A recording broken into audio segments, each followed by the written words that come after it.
In this lecture, we will learn about how to deal with the variables in the React.js. So we will learn in more easy way, easiest way ever. Okay. Now we have as the previous syntax that React DOM dot create root document dot or where to render and where to transfer and dot render what to transfer dot render what to transfer.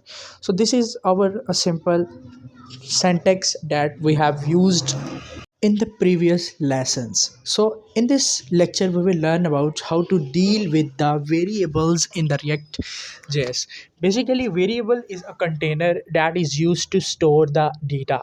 So let make a variable.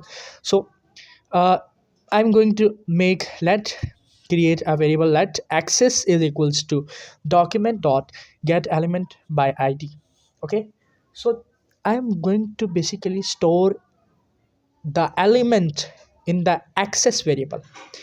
Element is available in the html, okay, which is basically the div. Okay, what to transfer, so let's make the content that we will transfer to the element.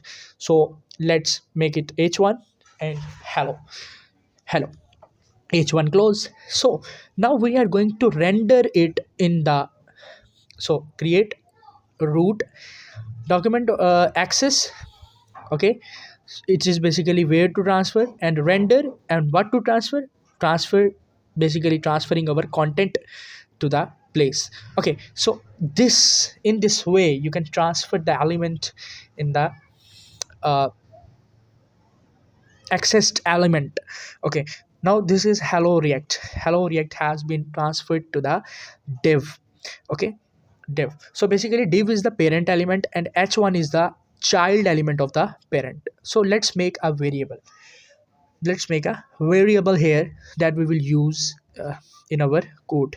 Okay, so variable is basically a container to store data value, or you can say it it's a memory location. So let make a variable let course is equals to react or redux. You can write redux here, redux. So here, now how can we use the variables? So simply by putting the braces around the variable name. So you can see that now hello redux has been transferred to the div. Okay, now in this way you can transfer. Okay, just you need to enclose it with the curly braces. Okay, variable name and the curly braces around the variable name in this way. Now let course. Now if we have more than one courses, or we want to combine the content 1 to content 2, or you can also, so I'm going to use it like that.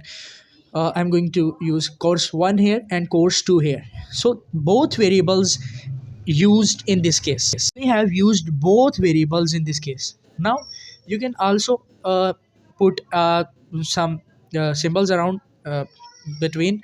So react hello react plus redux. So in this way you can deal with the variables in a very easy way, just around the, just enclose this variables in the around the curly braces. So in the next lecture we will learn about we will create a counter app basically. So we will learn the react.js in very easy way, very easiest way. Yes, you can subscribe my channel for happy learning. Okay, goodbye.